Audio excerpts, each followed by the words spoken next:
Welcome to the Super Rad lens removal instruction video.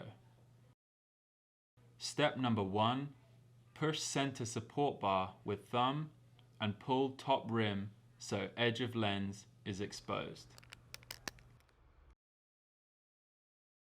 Step number 2, unmount one side of the lens and repeat with the opposite side. Step number 3, remove lens from nose bridge by pulling it up past the top of the frame. Now onto the Super Rad lens mounting. Step number 1, align and insert lens into nose bridge groove. Step number 2, push lens into place on center brow line.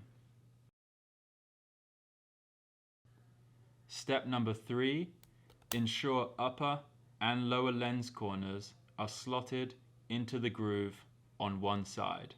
Step number 4, repeat with the opposite side. Step number 5, ensure the lens is aligned in the groove around the entirety of the frame. Step number 6, clean the lens with provided microfiber bag and get super rad.